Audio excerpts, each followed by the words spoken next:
muy bien. How you feeling, bro? Good. Hey, los mariscos, huh? Damn, I'm super ready for this. Yep. All right, brother. All right, again, man, we're just having fun. We're just going to dive deep into the mind of Chef Pato. Yes, sir. Let's do this.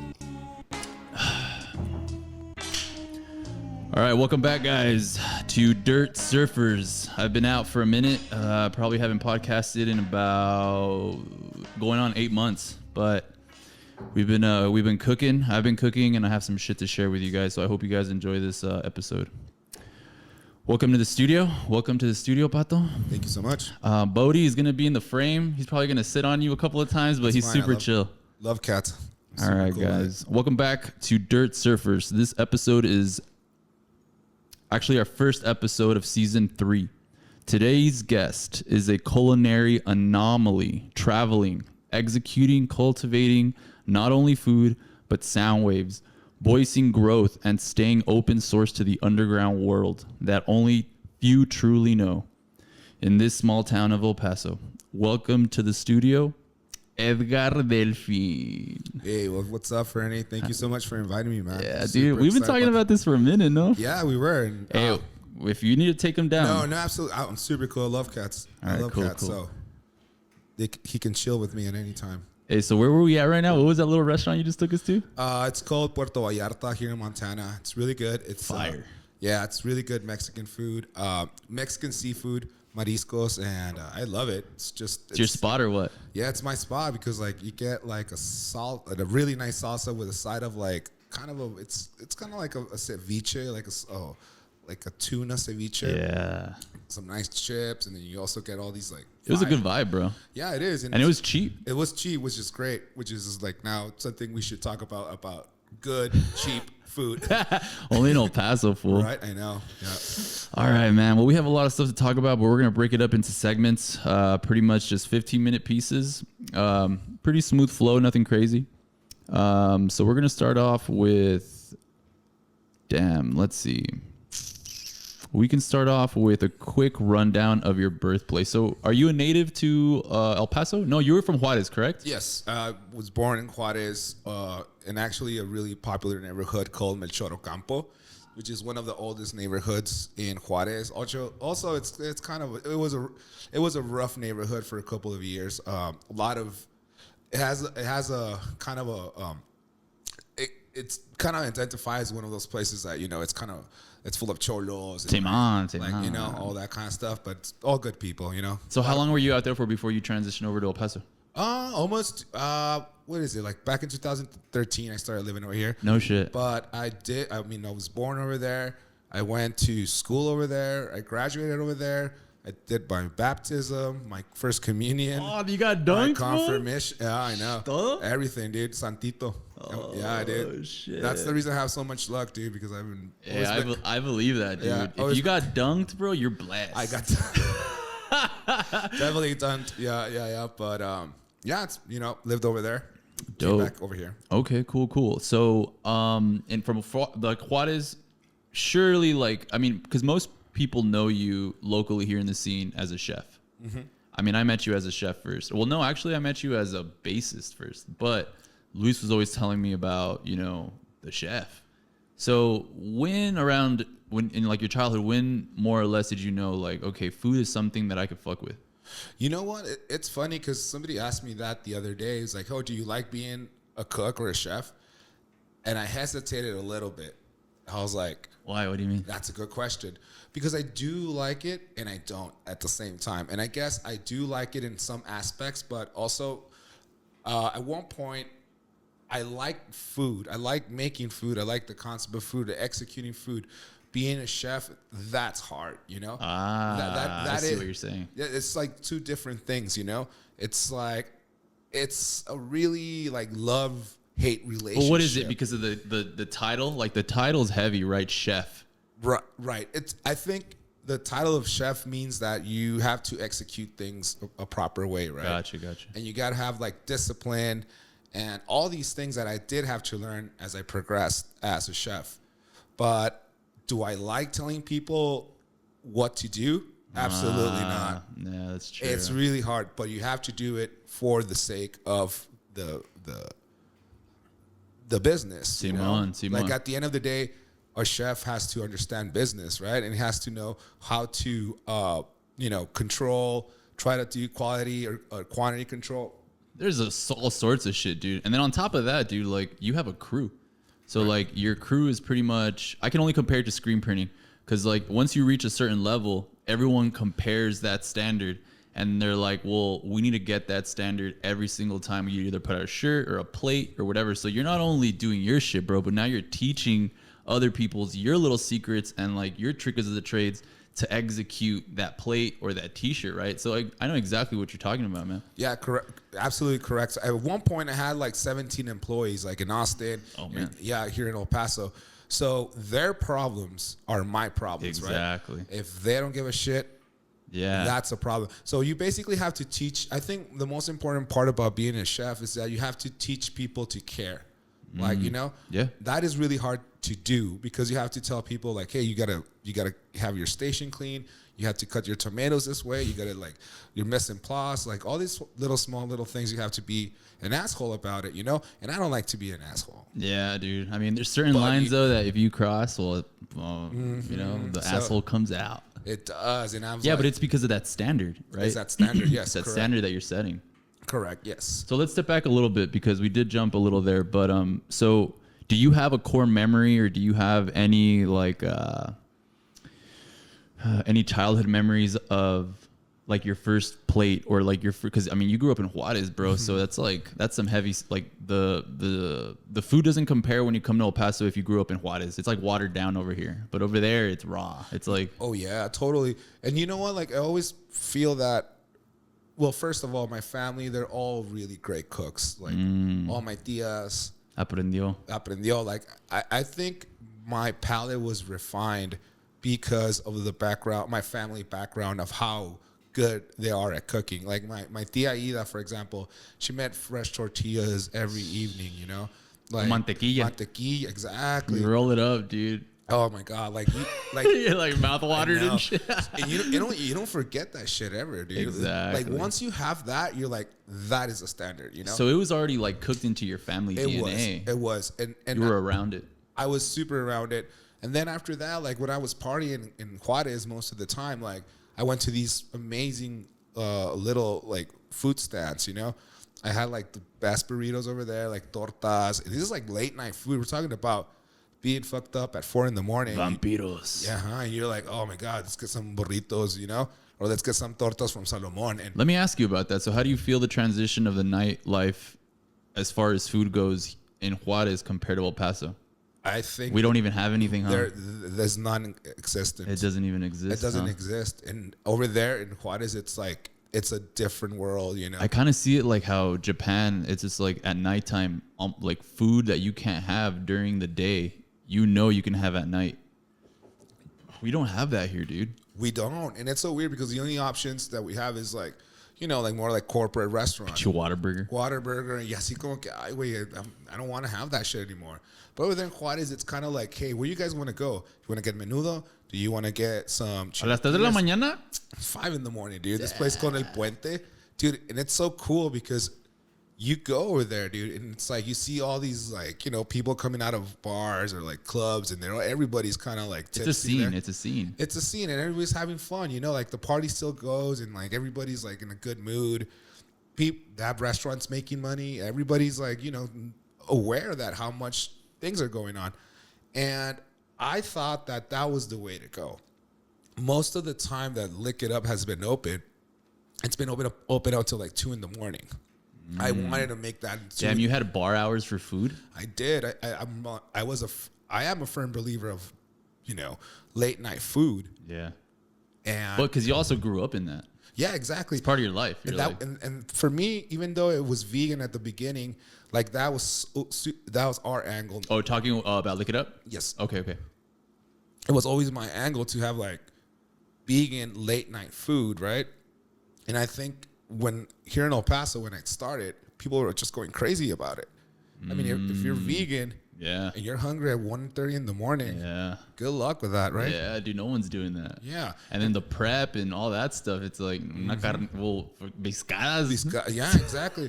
So I most of my decisions were made in the more idealistic sense that I wanted to be like, I pretty much say like, fuck it, just fucking do it, So is that like the backbone of Lick It Up? When you started Lick It Up, you kind of already had this like identity behind it, and you already knew more or less like, this is a vibe that I want to have. It's not just bar food. It's like it's all the combinations of interactions that you've had throughout your life, and putting it into Lick It Up. Because I mean, that's hardly know if you open up say 5 p.m. till 2 p.m. And then especially like the crowds get rowdy and it's a bar scene, like you still have to execute that food, Like, yeah, exactly. And I think that was the whole sense about Lick It Up, because Lick It Up was completely my experience of somebody who's always had so much respect for the nightlife. Well, for somebody that doesn't know about Lick It Up or has never heard about Lick It Up, when did Lick It Up drop? Like when did you really like, all right, I'm gonna do this, we're gonna open up? When did that go down? What year was this? This is back in 2017, July 3rd, 2017. Damn, so it's been a minute, man. Yeah, I've been doing it for a while, man. And then you guys opened in Austin, right? We did. We opened up in Austin back in 2020, and we opened up we had 4 food trucks. We had a brick and mortar. We also have like a little stand over there in Austin Airport. And I also did breakfast tacos I did a lot of shit. Dude, you pretty much took the scene from Juarez and started touring that shit all over the place. Like, you guys don't even know. This is how we do it. Yeah, like it was like, that was the whole sense, Like I really wanted to do that. Like, I think that's why you got that cult following, because it wasn't just food. And I don't want to name drop anything, right? But we have a bunch of taco spots. Obviously not vegan, right? We don't have a lot of vegan options, but we have a lot of taco joints. And I mean, 10 o'clock, that's it. You're done. If you want to get a good taco, you're going to have to go. I mean, back in the day, it was probably, what's the area where all those venues were down there, downtown? It was the Garden. Oh, yeah. Club Here I Love You. All that. There used to be a guy slinging tacos, dude, like at 1 a.m, bro. But that was it. Like, you couldn't go chill somewhere or like meet the guy that's cooking your shit. You know what I mean? Yeah. Like in a location. And mostly because like over there in Juarez also, like you have like taco stands almost closing at 5 a.m. That's so sick, and not only one, we're talking about like 10, 20 dozens. Like, yeah. And over here in El Paso, and it's like, I understand, like I'm not being judgmental or critical or anything, but it's kind of like, it's weird because like their presentation of tacos here has to do, their presentation of tacos has this elements about Mexican culture, right? Yeah. Obviously. And they try to interpret what all those symbols mean, right? Yeah. But at the same time, they're like, we close at 10.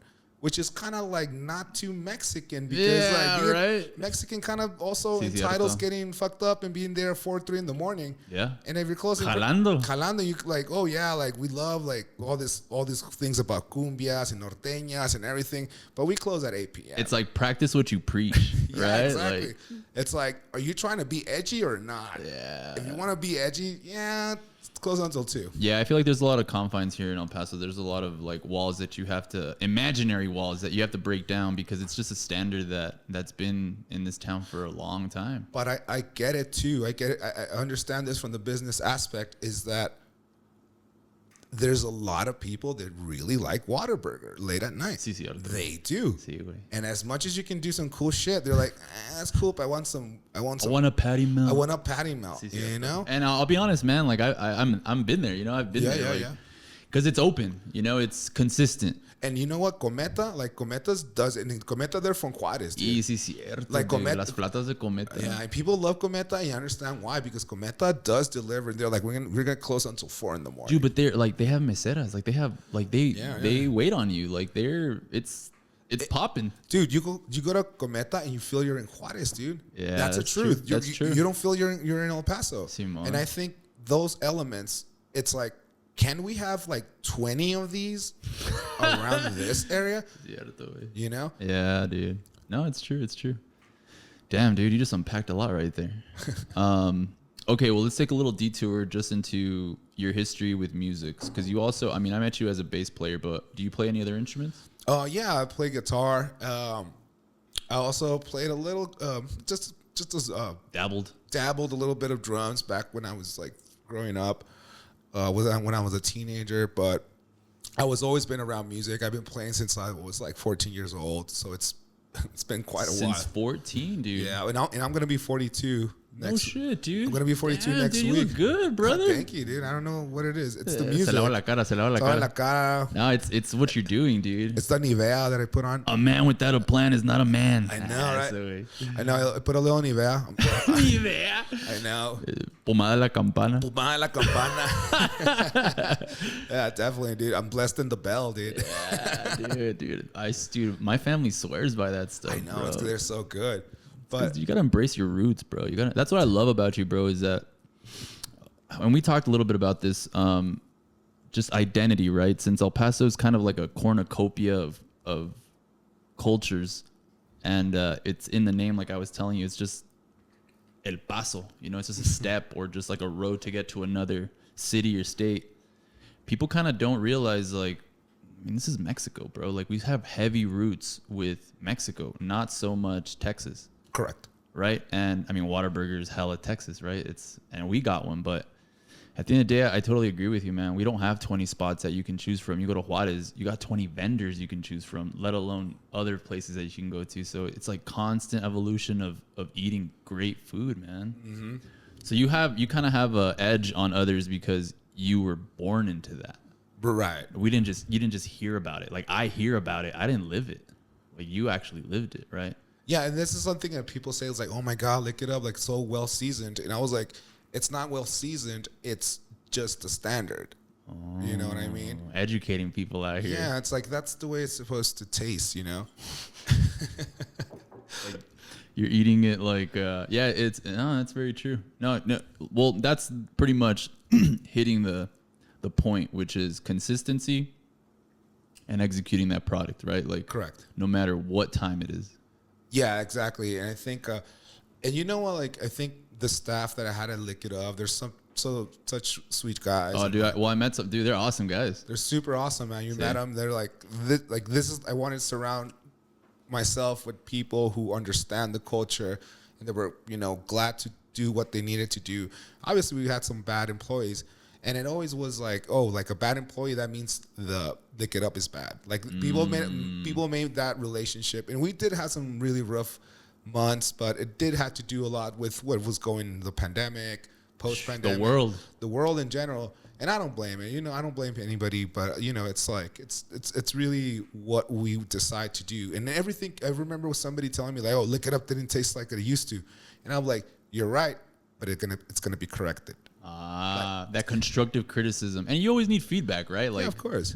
That's how it is, and that's exactly what you want. And I don't take it personal, Exactly. It's like if I did take it personal, like, well, I'm in the wrong business then. That's true, dude. That's true. No. And okay, well, touching back on the music, so okay, guitar, drums, bass. What is it about the bass that like really, got your attention? I think what really got my attention in playing bass, well, first of all, like I love Didi Ramon, and I think I always wanted that intense playing that Didi Ramon used to have, right?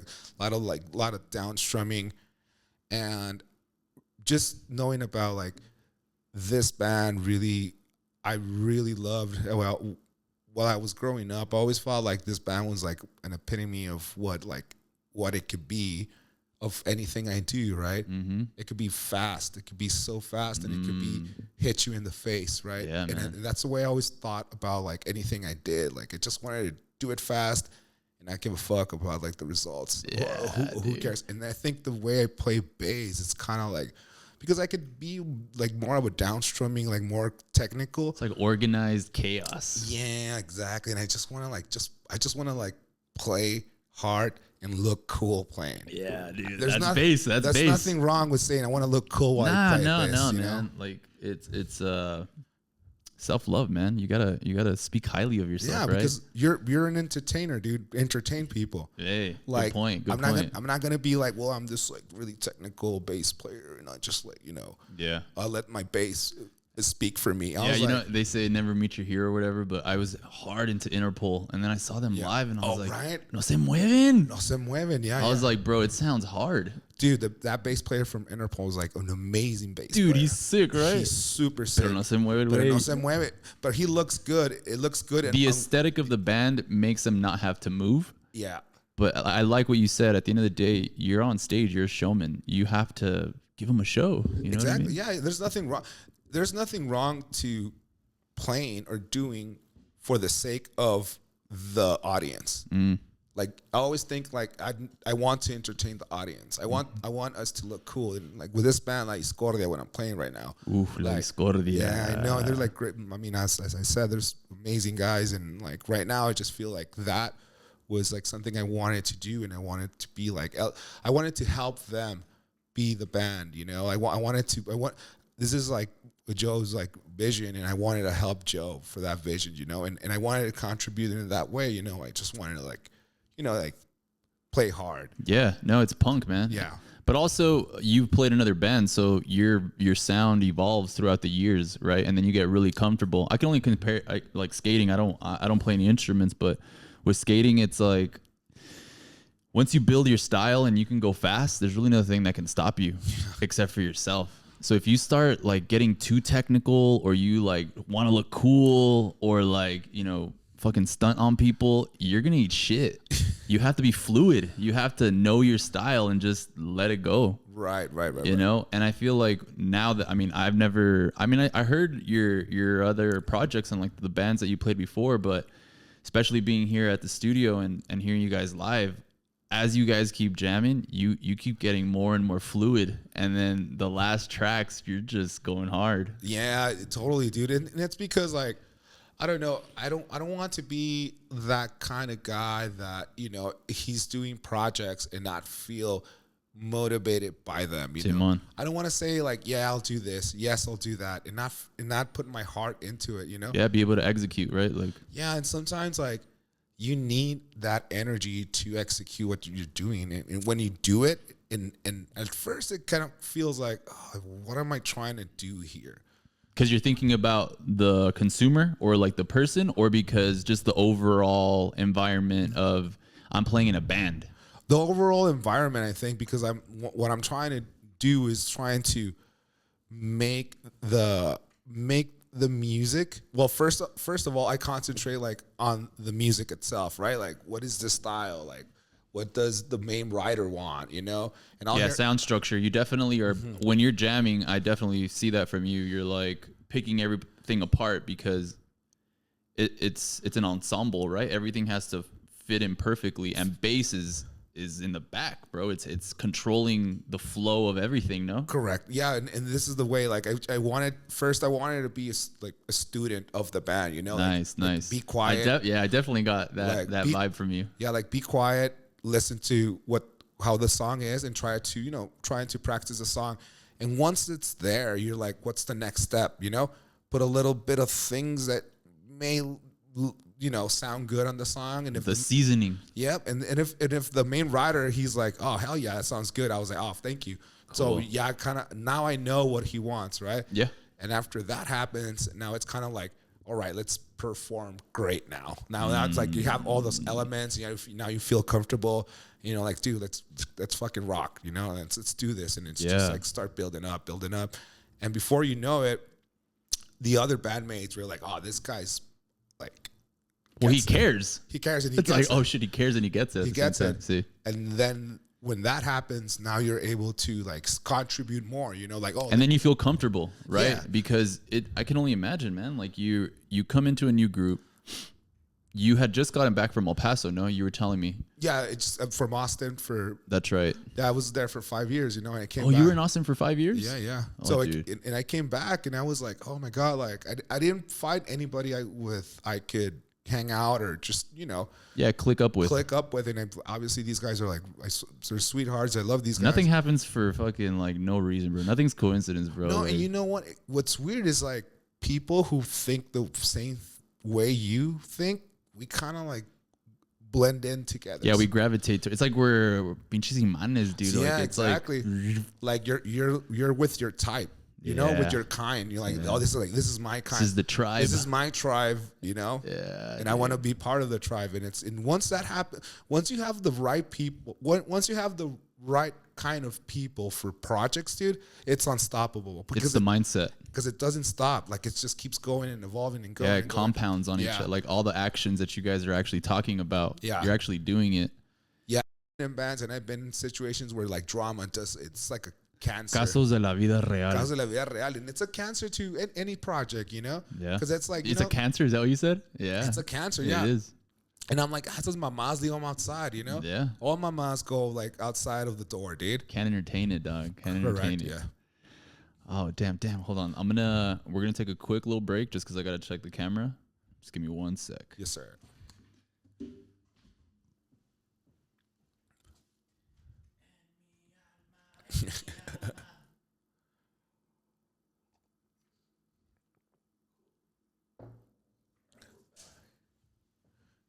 Botas picuda.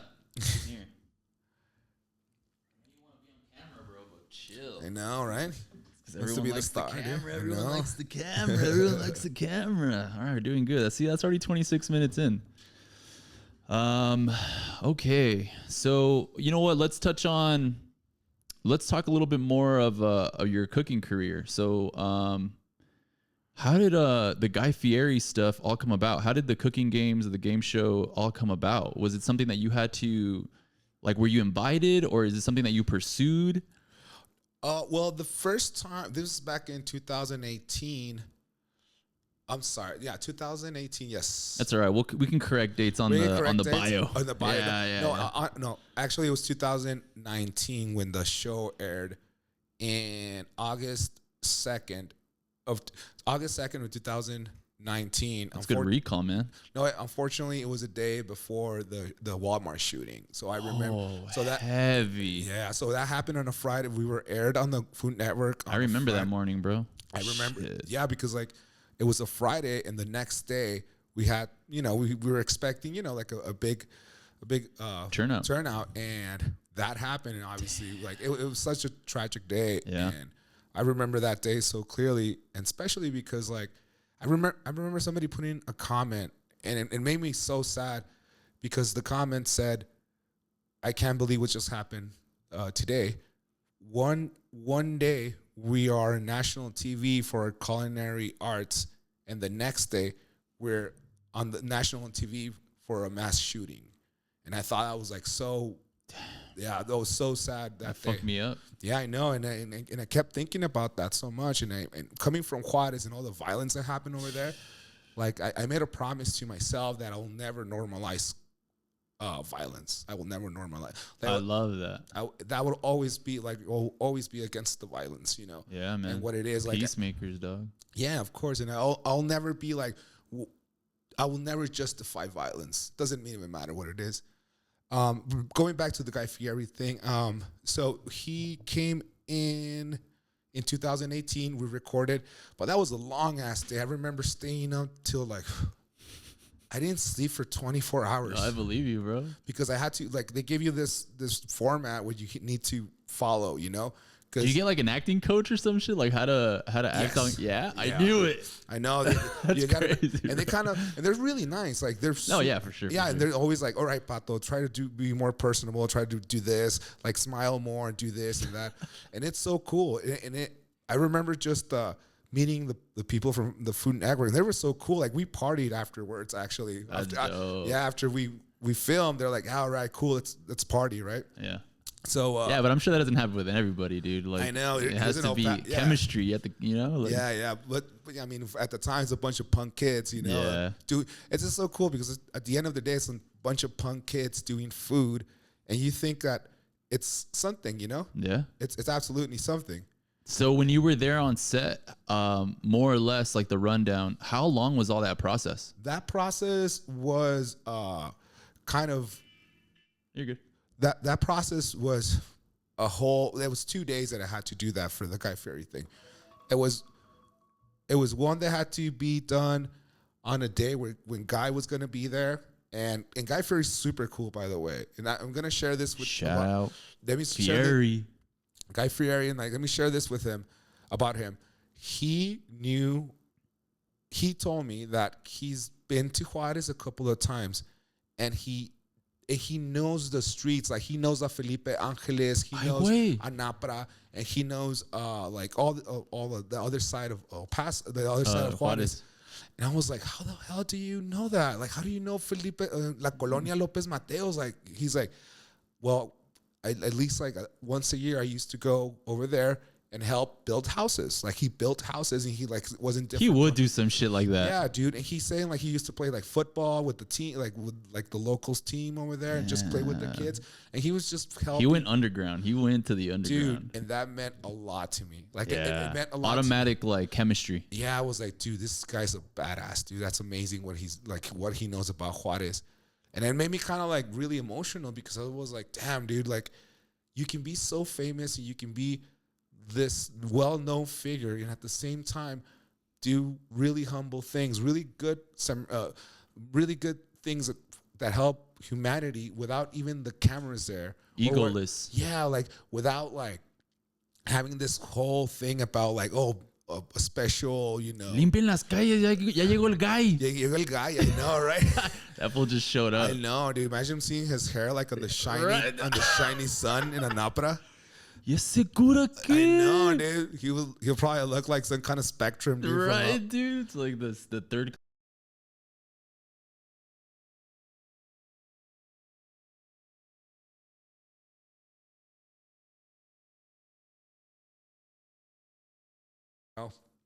They flew me over there to San Francisco, and then we went to Santa Clara. I can't remember the little town. And yeah, we filmed over there on this big ass studio. Dude, this is like crazy, because they have like a bunch of people. We're talking about a team of almost 100 people, like all over the like the fake grocery store. Yeah, it's all a set, right? It's a sound stage. Yeah, dude, it's like, all right, set one, and like this, and then you have your markers too, like markers. Yeah, dude, and they're just telling you like crazy stuff. It's like, oh well, you gotta like, hey, Pato, can you say this? Can you know? And you're like, kind of like, yeah, cool. But at the end of the day, you're just, you know, trying to win a game show. It's a contest, no? And it's a contest, so you're trying to look cool while trying to win. Shit. And you gotta have a game face and smile at the same time. While you're tripping balls. While you're fucking losing your fucking head, dude. You're fucking running all over the place. You're fucking like doing all this stuff, and dude, it was so crazy, because I remember this so clear. If you ever watched the show, like, I really screwed up the first challenge. I screwed up so bad. I was like, damn, dude, I'm going to look like an asshole. Why? What did you screw up on? Because the challenge was like get ingredients that are less than 10 pounds and make one of your top selling dishes. So I grabbed all this stuff. Damn, by weight? Like 10 pounds. It has to be less than 10 pounds. So I grabbed all this stuff, and I obviously went over 10 pounds. And dude, in the time I'm just grabbing things. Deje la manteca. Sí, I know. And at one point, dude, like, everybody's already just making their food, because it takes me time to measure what I needed. And I only had 15 minutes. Were you flipping out? I was like, dude, I'm going to look like an idiot, dude, in front of everybody. Yeah, that's self-talk. Dude, but I was sweating, dude. And as soon as I grabbed a tomato with my hands, and in my hand, and on my right hand, I had my knife, dude. It was shaking. My hands were shaking. I was shit. Dude, I can't remember the last times my hands were shaking while I'm cooking. But was it because of the cameras or the show, or was it because it was just nervios? Nervios. I was so stressed, and I was right next to the judge booth, and I could hear all the judges saying stuff. They're saying like, "Oof, I don't know if Pato has enough time. I think he's not gonna do it.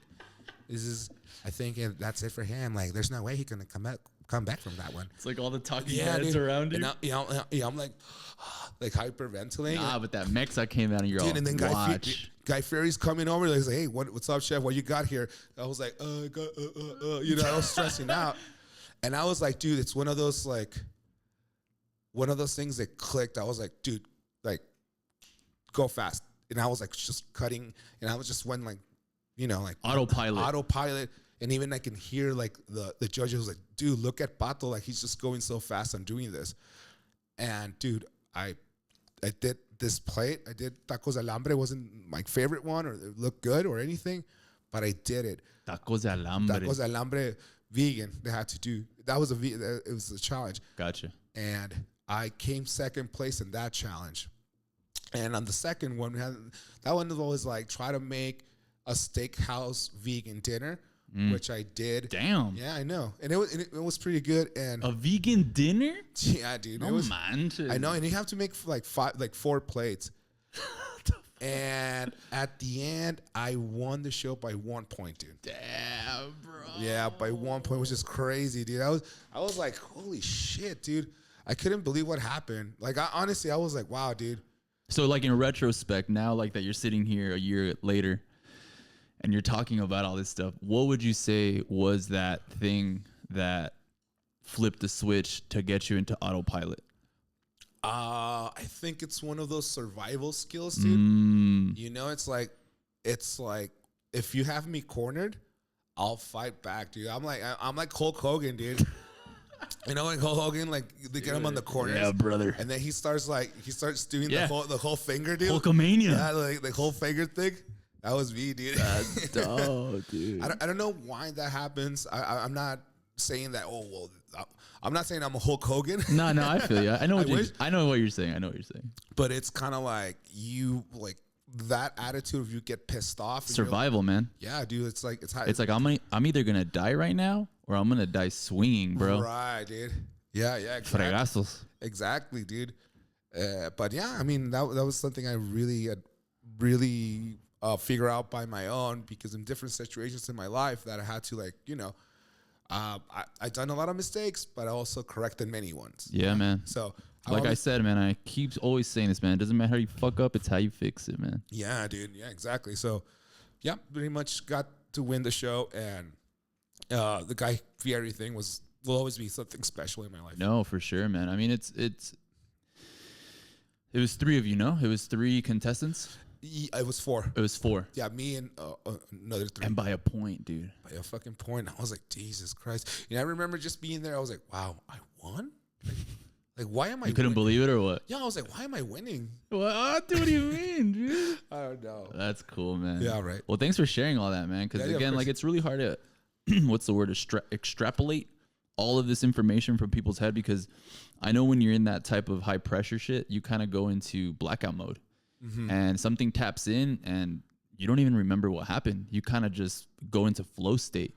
But you remember every little, even the people chirping in the back, like, hey, Pato's like having a late start and all that kind of stuff. So dude. it's almost like out of body experience. And then you came back in and you're like, all right, fuck all you guys. Like, Totally, dude. It's like it's a way it's a great way you put it, because like I remember sometimes I remember like small little things that have so much meaning to me, yeah. and it kind of like that's what I get ignites me a little bit, you know. Fire starter. Yeah, dude. Like when they say like, oh, he can't do it, I'm like, shh. Watch. You just said Se va a quemar. Se va a quemar. You just Hay said- que decir, mijo, se va a quemar. Se va a quemar. I was like, no, you just said the wrong thing, my man. You know. Dude, cool stuff, man. Cool stuff. Damn. Okay, so now transitioning into, well, let me do a quick check-in with the cameraman over there. How's everything looking over there, Luis? Is it still rolling? Yeah, it's still rolling. Okay, cool. It's cool. Yeah, no, we're good. Okay, so now touching back on music, man, because I want to pick your brain a little bit. So I got to see you with Joe and the homie Danny spinning vinyl. Yeah. And I was tripping, bro, because I mean, it's just vinyl's hard alone, you know, like in a crib, it sounds crunchy, it's all dirty, but you guys were playing, everything sounded so clean, man. And on top of that, it was all in Spanish. Well, most of it was in Spanish. I think all of it was in Spanish. Yeah. Right. So when did you start collecting vinyl? It was like probably back in 2000, and I was a late starter compared to my other friends. Like some of my other friends are like 50-year-old. Oh, okay, so you were influenced by the homies. Like everyone kind of had their own little collection of records. Right. So I was like back in 2005. It's Okay. yeah, probably 2005. Started collecting. Well, shit, what? records. That's 20 years, no? It is now. Wow. That's Yeah, I know. 2 decades. I know, right? And I just like, but definitely I was influenced by my friends from El Paso. Yeah. Like Tony Leal and Angel, and some of these guys that still live here, or some of them don't live here anymore. But I remember clearly there was this place called Sarawak in Juarez, and I remember when these guys used to play these records, and I remember it was so clear to me when they played this band, which I mean, not everybody knows about them already. Who? Like the Sonics. It was Oh, like, yeah. Yeah. and I was like, who the fuck is this, dude? On vinyl. On vinyl. Yeah. And I was like, why have I never heard about this band? And I can't even hear because there's no Spotify at the time. Shit, no había nada. Like I don't know if YouTube had it. Like it was one of those things like, Yeah, because it takes somebody to upload it for it to be there. correct. So you heard this and you were like, what is this? what is this shit? And I was like, from that moment, dude, I was like, I wanted to collect records. I wanted to learn more about music. And, you know, these guys were a big influence on me, and I never stopped, you know, and I had some, you know, and I always went different ways, dude, because I collect punk, like jazz or avant-garde or like new wave, post-punk, all this stuff, because like I've always been like a huge fan of music, you know, and then I think, I mean, I do it naturally, but like what I try to represent, even the way I dress, like You're stilo, bro. Trae estilo. Yeah, but like I do want to dress cool, you know, like there's nothing wrong with that. Nah, man. And you know what? It's like between all the fashion stuff that happens, I always dress like this all my life, dude. I have never changed my style. I always like punk. I always like rock and roll. And I was like, this is my style, dude. And I think this style will never go away. It's so hard it will go away. Oh, no, dude. man. Nah. It's been here like Fast fashion fucked everything Yeah. up, dude. Like, totally. malls fucked everything up, dude, bro. totally. And I think that, you know, like things fluctuate. I get it. But at the same time, like I'm still dressing the way I always wanted to dress, and it will never go out of fashion. Nah, man. Never. And I think the same way about music, you know? Mm-hmm. Like for me, the Misfits will always sound good, dude. 30, 40, 100 years from now, dude, Static Age will always sound good. And Preach. and still like, you know, your wardrobe, you know, like this wardrobe is going to be here for a long time, you know? Yeah, man. So, I like that mentality, dog. yeah. So records, man. You spin vinyl. Mm-hmm. So is that something that you do daily? Like you do, or you jump in just in the booth like that and you can start doing your thing? You know what? It's the last time I did it was like 6 years ago, actually, dude. I hadn't. Oh, so when I saw you hadn't done it for 6 years? Yeah, like Highway. yeah, and I used to do it more over here at Monarch and like in different spots or whatever.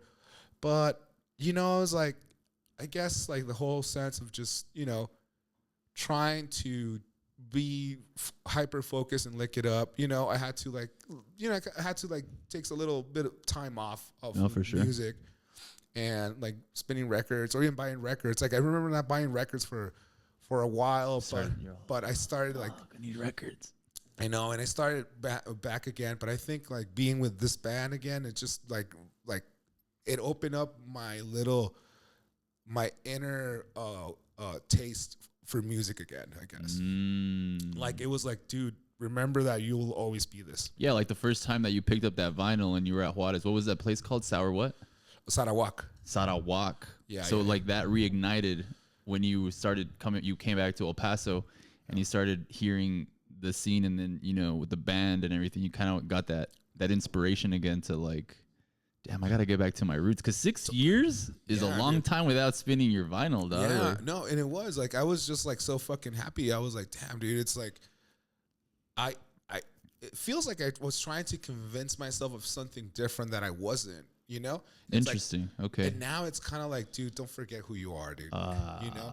I do like to party. I do like to go out. I do like to, you know, meet new people. I like music and I love bands. I like watching live bands. And I think that's always going to be important too, you know?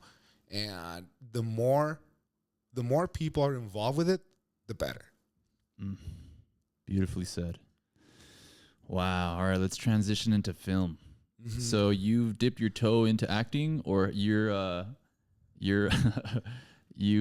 experienced the limelight. Talk to me a little bit more about film. Like, what's your experience with acting or anything like that? Do you have any experience with any I of that stuff? did. Like, I'm actually, if you go in Google and We'll drop the link in the bio. yeah, I know. There's You'll see my name on the IMDb. Oh, you showed me. Yeah. Yeah. What was it? Touch on that a little bit. Oh man, I can't remember the short film. I've been in two short films. So it was, short films. Two short films. One, I was ex luchador. No mames. And now you gotta La see Parca. Yeah, dude.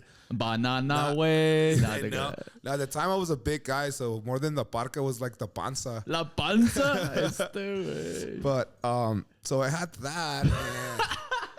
And dude, it's because like I don't know, like I just jump into different projects, and I have a problem saying no to things. I do, dude. Why? What do you think? Why do you? Okay, well, you're voicing that right now, right? Is it FOMO? Is it like fear of missing out, or do you just feel like that pressure of like how you were saying, if you corner me and you think I can't do something or I can't execute, let me just show you, bro. Yeah, you know what? I'm gonna shut you up right here. No. You know what I mean? Not you, but like in that action, right? Right. I think because the dude, it's because like I'm like a moth to a light bulb when it comes to anytime I see something cool. See way. I have like this inner instinct that I'm like, I want to be part of that. Gotcha. You know, it's like I want to be part of that. Also because you have something to contribute. Yeah. Right. Yeah. It's not just like consumption and riding that wave. It's like I want to be part of that wave. Yeah, totally. And so it's been like that for me. Like I'm not like, well, I'm just gonna decide what I do and what I don't. Like I don't think this project's fine. Like, dude, when I went to Austin, dude, it was like my business partner's like, you want to go to Austin? Fuck yeah, let's do it, dude. Hell yeah.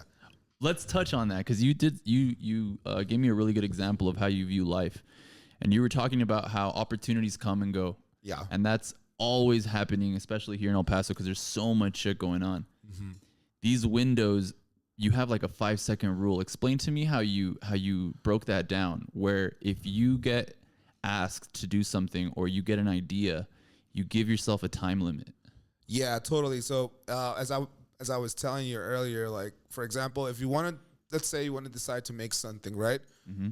And I have like a 5-second rule, and those 5 seconds, you're able to decide if you want to do it or not. After those 5 seconds, it's probably you're not gonna do it.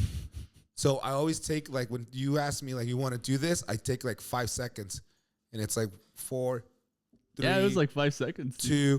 Yes, I'll do it. Let me know what time. So you have that ticking timer, like I don't know, fool. And then, but also if you don't want to do it, you're gonna give yourself 5 seconds to be like, nah, way. Yeah, exactly. Okay, so it doesn't matter if it's a yes or a no. 5 seconds, fool. 5 seconds, because if you get just 5 seconds, you want to do it. Practice that, guys. Yeah. Practice that shit at home. So once you get the 5 seconds, and once you say no immediately, it's like you never wanted to do it. It's like just give it 5 seconds. Think about it. Think about it. Now, when even people say like, I'll give you like when they ask you like, would you want to do this, and you're like, let me think about it. No, I don't say that. Okay. I'm always like, it's a yes or a no. It's like, you want to do this, and I'm like, no. Nice. And if it's like, you want to do this, and I'm like, I don't want to do it, but I think I can do it. I was like, yes.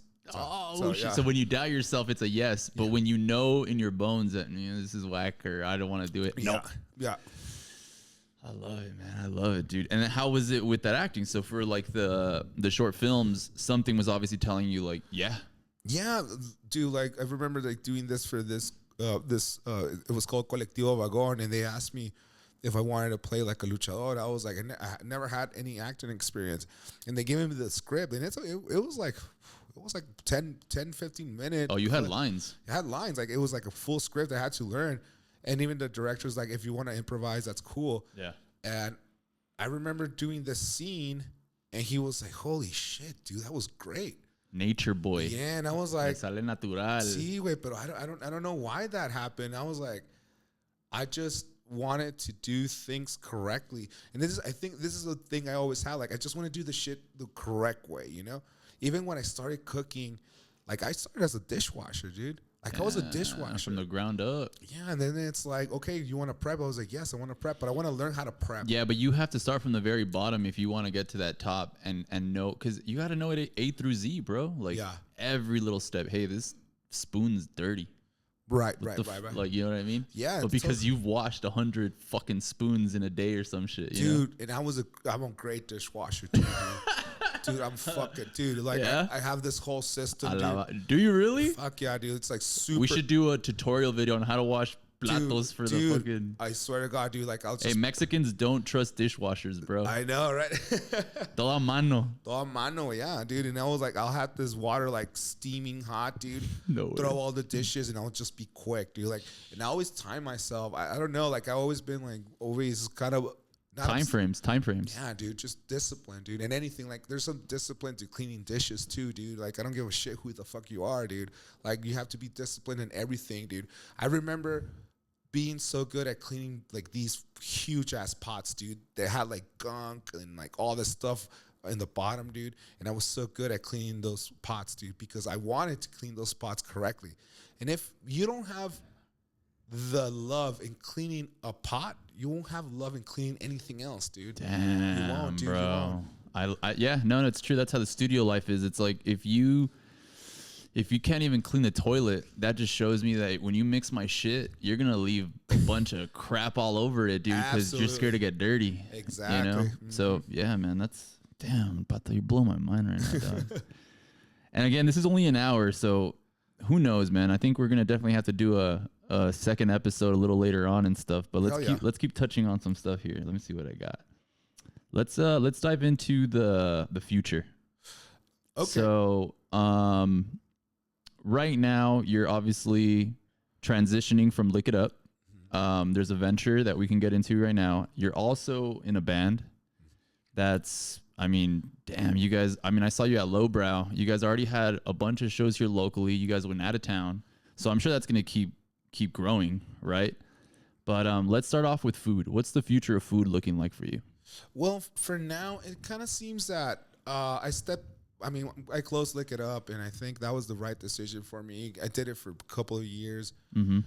And I think what I see in food right now is that it just became so theatrical, performative, and entertaining a little bit, and it had to do a lot with what you see on social media, you know.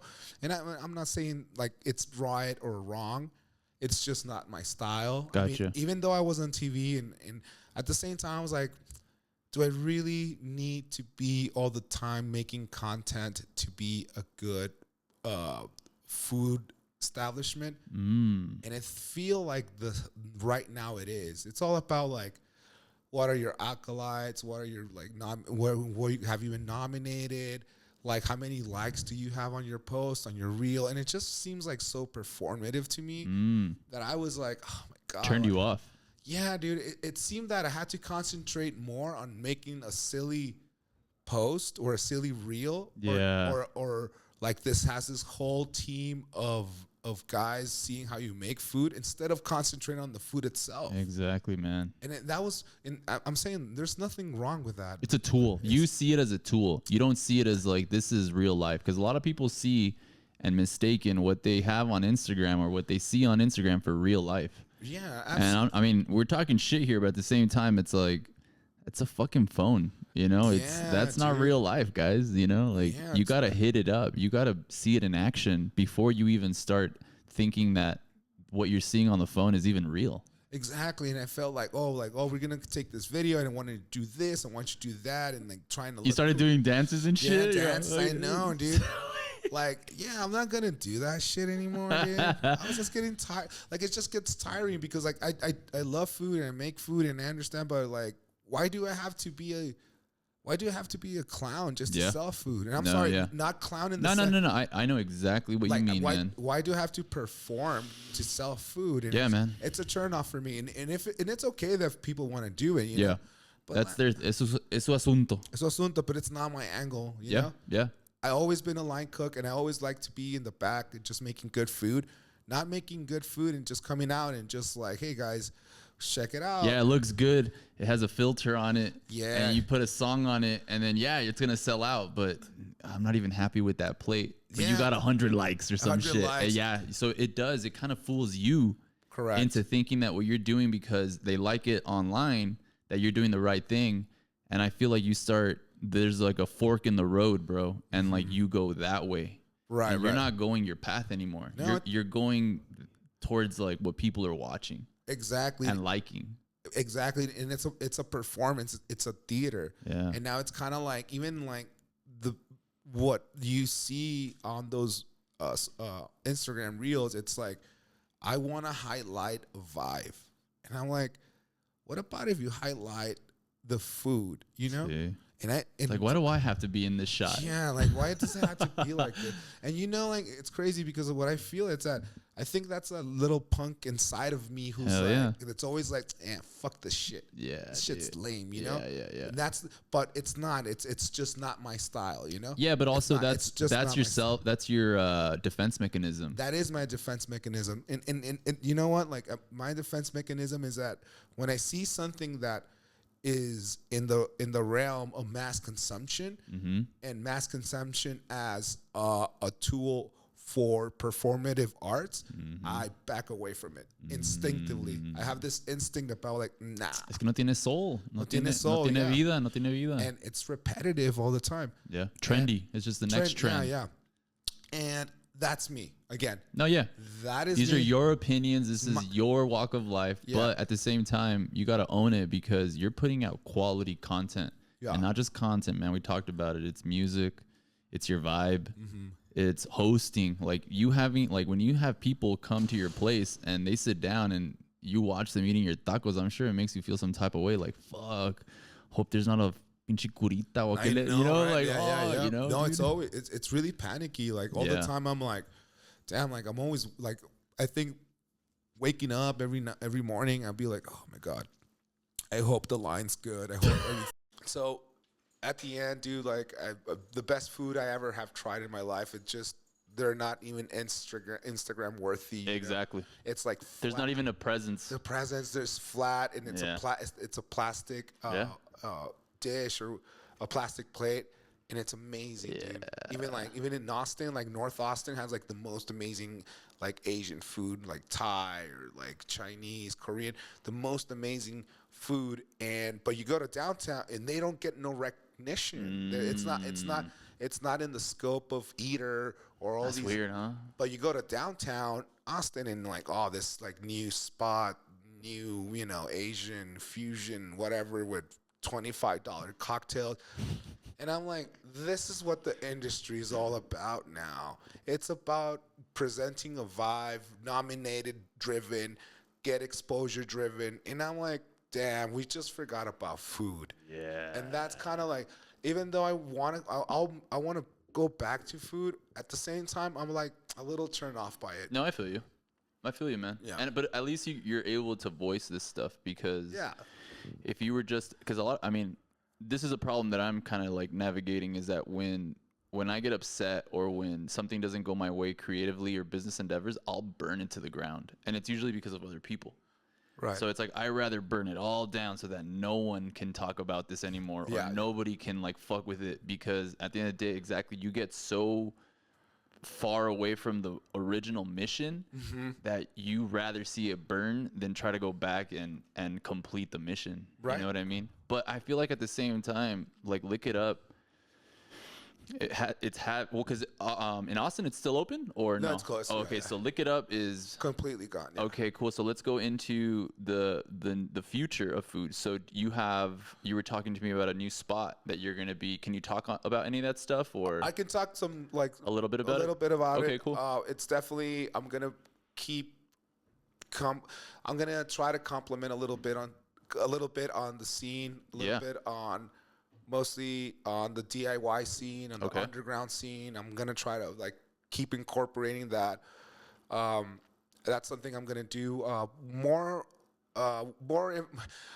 details will come in the future. Perfect. But it definitely has that mission, and it's evolved. It's evolved, and definitely has that mission to support the art scenes here in El Paso. Fundamentally, it's going to be a space for artists, for people who want to do more, that they feel that they can do more. You know, your temple, man. Yeah, I will try to complement all of that. Yeah. And I'm working on doing a cookbook. I'm gonna have actually got a meeting next week. So nice. So I'm trying to get like some of these vegan recipes that I have, and I want to keep those vegan recipes, like because people are like, oh my god, I'm never gonna have Lick It Up, And I'm like, well, actually, you're going to have Lick It Up at your home now. Oh, bro. Dude. So- Saca el libro de Saco el Pato. libro de Pato, yeah. And I think the format's really cool about the book. I mean, I'm going to share a little bit about it.